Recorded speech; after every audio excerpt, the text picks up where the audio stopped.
नमस्कार. कथासागरमध्ये सगळ्यांचं स्वागत. आज तुम्हाला मी एक अशा वनस्पतीची ओळख करून देणार आहे की जी पूर्वी बहुतेक करून सगळ्या देवळात असायची, परसदारात असायची. एवढंच कशाला, शेताच्या बांधावर असायची. त्याची पूजा सुद्धा केली जायची. पण हळूहळू ती घरातून, देवळातून आणि बांधावरूनही नाहीशी झाली. अजूनही त्याची काही झाडं टिकून आहेत मराठवाड्यात आणि कोकणात. अशा ह्या पूजनीय झाड इतरत्र मात्र कमी कमी होत गेलं. का माहिती नाही. नवीन विज्ञान प्रगती म्हणता म्हणता जुना जो ठेवा होता त्याला आपण विसरलो. बघूया हे झाड कोणतं आहे, कसं दिसतं, किती सुरेख आणि आगळं वेगळं आहे, त्याचे किती उपयोग आहेत, आणि मग आणखीन त्याच्याविषयी माहिती मिळवूया. चला तर हेच आहे ते झाड हदगा. याच्या वेगळ्याच फुलांच्या आकारामुळे याला इंग्रजीमध्ये हमिंगबर्ड ट्री असंही म्हणतात. याला मराठीमध्ये दुसरं नाव आहे आगस्ती. आगस्ती ऋषींचं नाव माहिती नाही असा कोणी असणार नाही, कारण समुद्र मंथन आणि त्याच्यानंतर देव आणि दानव यांचं झालेलं युद्ध. मग दानव हरले आणि समुद्रात लपून बसले, आणि मग अशा वेळेला सगळे समुद्र, 7 समुद्र प्राशन करणारे हे योगी. याच्याशिवाय असं म्हटलं जातं की पूर्वी सगळा भारतवर्ष वैदिक संस्कृती उत्तरेत होती. विंध्य ओलांडून दंडकारण्यात प्रवेश करणारे हे पहिलेच. त्यांनी दक्षिणेतही परत एकदा वैदिक धर्माची ध्वजा उंचावली असे हे अगस्ती ऋषी. अर्थातच सप्तर्षींपैकी एक, आणि म्हणूनच तारा म्हणून ते आकाशात चमकतात. पाऊस सुरू झाला की साधारणपणे त्या सुमारास अगस्ती तारा आकाशात चमकायला लागतो, आणि नेमका त्याच वेळेला अगस्त फुलायला लागतो. याची गंमत अशी आहे की हा वृक्ष अतिशय झपाट्याने वाढतो. कोणी म्हणतात याचं आयुष्य 3 वर्षाचं, पण काही लोक सांगतात हा अनेक वर्ष जगतो. याची पानं जेवढी छाटावीत तेवढा तो वेगाने वाढतो.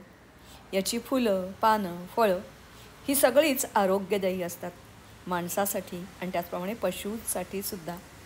मात्र याची लागवड कमी झाल्यामुळे आजकाल ॲडव्होकेट केलं जातं की नारळाच्या बागेमध्ये नारळाला जास्ती ऊन लागू नये म्हणून, केळीच्या बागेमध्ये वारा येतो आणि मग पानं फाटतात, वाऱ्यापासून संरक्षण व्हावं म्हणून, शेताच्या बांधावर, कारण याच्या फुलांमुळे अतिशय पक्षी प्राणी याच्यावर दाटी करतात, पोलिनेशन वाढतं आणि शेतातलं पीकही त्यामुळे वाढतं म्हणून. त्याचबरोबर 2 पिकांच्यामध्ये याची लागवड करावी. बकरी पालन करणारे किंवा गाय गुरं पाळणारे त्यांनी जरूर याचं एखादं झाड लावावं. सरकारतर्फे याला अनुदानसुद्धा दिलं जातं. याची फुलं कधी लाल असतात तर कधी अर्थातच पांढरी असतात. हा मधला दांडा जो दिसतोय हा दांडा काढून टाकला जातो. त्याच्या पाकळ्या असमान असतात, एक सगळ्यात मोठी, मग 2 आणखीन लहान, 2 आणखीन लहान, आणि मग ग्रामीण भागामध्ये अशा या फुलांचे वाटे घेऊन या बायका विकायला येतात. याची गणना पावसाळी रानभाजी अशी सुद्धा केली जाते. या फुलाचे अर्थातच विविध प्रकार केले जातात. पंचतारांकित हॉटेलमध्ये हे इंट्रोड्यूस केलं पाहिजे असं मला वाटतं. त्याच्यानंतर ह्या अशा चौकोनी अशा ह्या शेंगा असतात, मुलायम माऊ, त्याच्या आत बी असतं, आणि ह्या शेंगा आजकाल दुर्मिळ झाल्या आहेत, पण पूर्वी मात्र अशा या चवळीच्या शेंगांसारख्या या विकायला यायच्या. याच्या आत अर्थातच सुरुवातीला हिरवे आणि मग रंग बदलणारे असे दाणे दाणे दाणे ह्या बिया असतात. जसजशा ह्या बिया जून होत जातात तसतशा त्या फुगीर होत जातात, आणि मग त्या बियांचा रंगसुद्धा पोपटी हिरवा, त्याच्यावरून हा तपकिरी काळा असा व्हायला लागतो. आणि मग ह्याच्यातल्या ज्या बिया आहेत या बियापासून किंवा जी छाट सतत करावी लागते त्याच्यापासून याची रोपं बनवता येतात. जरूर ह्याच्याबद्दल आणखीन माहिती आपण घेऊया. अगस्ती मुनींनी अनेक सिद्धी प्राप्त केल्या होत्या, आणि त्यामुळेच त्यांच्या अंगामध्ये अलौकिक अशी शक्ती निर्माण झाली होती. म्हणूनच ज्या वेळेला अगस्ती ऋषी म्हणजे अगस्त तारा आकाशात उगवतो आणि त्याची किरणं ज्या ज्या ठिकाणी पाण्यावर पडतात, मग ते समुद्र असेल किंवा नदी असेल, झरे असतील, पावसाचं पाणी असेल, ते पाणी शुद्ध होतं. त्याच्यातल्या सगळ्या इम्प्युरिटी असतात त्या सगळ्या साफ होतात असं म्हणतात. आणि म्हणूनच या अगस्ती ऋषी त्यांचा तारा तो बघितल्याबरोबर फुलणारा हा हदगा किंवा अगस्त हा त्याच्यासारखाच शुद्ध, पवित्र, स्वच्छ आणि अर्थातच हेल्दी आणि वरदानकारी असतो असा एक समज आहे. आता आपण परत वळूया फुलांकडे. अशी ही फुलं खरं तर 5 स्टारमध्ये आपण इंट्रोड्यूस करायला पाहिजेत, कारण ही फुलं अत्यंत रोचक आणि छान असतात. थोडीशी कडवट तुरट, पण डाळी किंवा कांदा असं बरंच मिसळून त्याची भाजी, भजी, पॅटीस, त्याच्या सालाचे जे देठं असतात त्याचे सांडगे, असे विविध पदार्थ केले जातात. एवढंच नव्हे तर ही फुलं वाळवून त्याची पावडर करून ग्रामीण भागामध्ये भाकरी किंवा पोळी आजकाल असेल त्याच्यामध्ये मिसळली जातात. म्हणजे फुलांचे जे गुणधर्म आहेत रोचक किंवा सगळ्या इतर जे असतील ते आपोआप वर्षभर लोकांना मिळत राहतात. हे झाड सरळसोट वाढतं, जवळजवळ 30 फूट 40 फूट. म्हणून पानवेली, नागवेल किंवा वेलीवर्गीय जी अशी काही मिरीसारखी पिकं असतात तीही याच्या आधाराने घेता येतात. जास्तीत जास्त ह्याचा जो उपयोग होतो तो चारा म्हणून, कारण याच्या पानांमध्ये vitamin A, calcium, phosphorus, proteins, minerals, potassium, magnesium, potash असे बरेच पदार्थ असतात. अर्थातच ही पानं खाल्ली जातात आणि चघळली जातात. वरण झाला असेल तर त्याच्यावर याचा लेप करून म्हणजे वाटून असा लावला जातो. खास करून याची जी फुलं आहेत ती आपल्याप्रमाणेच आजकाल निराळी कुझिन्स ज्याला म्हणतात त्याच्यामध्ये याचा वापर केला जातो. गुलकंद त्याचा केला जातो किंवा लोणचंसुद्धा याचं घातलं जातं. उष्णकटिबंधामध्ये दमट आणि अशा हवेमध्ये वाढतं. याला खूपशी निगराणी घ्यावी लागते असंही नाही, सहजपणे वाढत जातं. अर्थातच याची पानं जी असतात ती ज्याला आपण म्हणतो की विरेचक अशी असतात. मूळ त्याचं असतं ते उष्णवीर्य, वातहर, कफ नाशक करणारं. फुलं जी असतात ती दीपक आणि अशी असतात.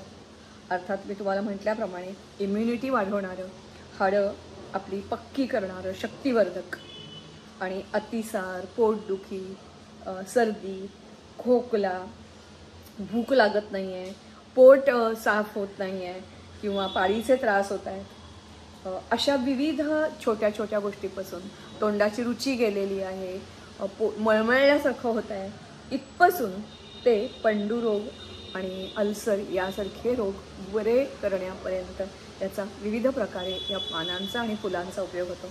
आयुर्वेदामध्ये याचे सगळे जे उपयोग आहेत हे लिहून ठेवलेले आहेत. तुम्ही जरूर आयुर्वेदिक औषधालयामध्ये किंवा जे तज्ज्ञ वैद्य असतील त्यांच्या सल्ल्याने हा जरूर उपाय करा. याच्याशिवाय याच्या ज्या काड्या असतात त्या अकपेटीच्या काड्यामध्ये वापरल्या जातात. याचा जो सरळसोट वाढणारा जो बुंदा असतो त्याच्यापासून हे ढिसूळ असतं झाड, पटकन फुलंसुद्धा आपण काढतो अशी नाही तोडली जात. तर बांबूला एक अशी पुढे चाकू किंवा पातं लावलं जातं आणि मग ते घोषच्या घोष जे असतात ते असे ओढून काढले जातात. अर्थातच हा जो सरळसोट वाढणारा आहे तो आणि त्याच्या फांद्या ठिसूळ असल्यामुळे त्याचा खूप म्हणजे किमती लाकूड म्हणून नाही पण नेहमीची शेतीची अवजारं बनवण्यासाठी खांब म्हणून अशा प्रकारे याचा उपयोग केला जातो. असं हे खूप बहुगुणी असं झाड. मला असं वाटतं की आयुर्वेदाप्रमाणेच इतर ठिकाणीसुद्धा याच्यावर संशोधन हल्ली बरंच सुरू आहे आणि याला मी मगाशी म्हटल्याप्रमाणे कफवात, विकार, सूज अंगावरची, अगदी काही वेळेला सूज वगैरे बाहेरच्या नेत्रविकार त्यांनी सांगितलं आहे काही वैद्यांनी की डोळ्यात घालावं. आपण डोळ्यात घालणं आपल्याला जमत नाही, पण व्रण झालेलं आहे किंवा हाताला सूज आलेली आहे तर अशा वेळेला सुजेवर हे पानाचा लेप लावला तर तुम्हाला नक्की बरं वाटेल. असं हे अस्तंगत होणारं झाड ज्याला आपण हदगा म्हणतो किंवा अगस्ती असं म्हणतो. याला मला वाटते संस्कृतमध्ये आणखीनही वेगवेगळी शेफाली वगैरे अशी बरीच नावं आहेत.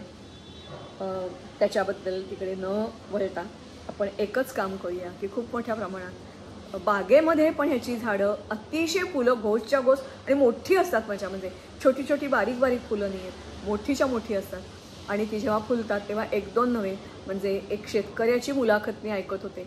तो सांगत होतो रोजच्या रोज मला काही किलोमध्ये याची फुलं मिळतात आणि काही लाख रुपयाचं उत्पन्न मी माझ्या बागेतून, त्याची 1 एकराची बाग त्यांनी लावलेली आहे, 440 झाडं या झाडापासून घेऊ शकतो. त्या शेतकऱ्यांना अशा प्रकारे मोठी फुलं आकर्षक असल्यामुळे आणि पावसाळ्यात फुलांचं प्रमाण कमी झालेलं असतं तेव्हा फुलतात. त्यामुळे बागेमध्ये, रस्त्यावर किंवा तुमच्या बिल्डिंगमध्ये लावलं तरी त्याच्या फांद्या सतत छाटाव्या लागतात ना, आणि त्यामुळे त्याचा विस्तार फारसा आपल्याला न होता वाढवता येतं. असं हे जरूर लावा. साधारणपणे त्यांनी असं सांगितलं की रोज एका झाडापासून मला पाव किलो फुलं मी रोज घेतो, आणि या पाव किलो फुलांची किंमत ही अर्थातच किती असेल तुम्ही जस्ट इमॅजिन करा. कारण मी म्हणतं तसं हे रेअर अशा प्रकारचं फूल आहे. नेहमीचं दिसणारं झेंडू, गुलाब त्याच्याही पेक्षा रेअर असं हे फूल आहे. तेव्हा जरूर आपण या हदगा किंवा अगस्त याची लागवड करूया, आणि निसर्गाला परत आपण देणं लागतो याचं भान ठेवूया. आणखीन काय सांगू. चला तर मग इतरांना फॉरवर्ड करा. कदाचित एखाद्याच्या आसपासचं झाड असेल त्याला नाव माहितीसुद्धा नसतं, आणि मग त्याचं नाव माहिती झालं की तो आपोआपच त्याचा सांभाळ करतो. वाढदिवसाच्या निमित्ताने तुम्ही अशी झाडं जरूर लावा की जी सर्वसाधारणपणे लावली जात नाही. आता पंतप्रधानांनी एक पेड माँ के नाम वगैरे जी काही योजना केलेली आहे ना, ती मला वाटते जुन्यापासूनच म्हणजे पहिल्यापासूनच आपण सांगतो, नवीन नाव दिलं आहे. त्या योजनेमध्ये सहभागी व्हा आणि वसुंधरेला पुन्हा एकदा हरीभरी करा. नमस्कार, धन्यवाद. लाईक करा, शेअर करा, सबस्क्राईब करा.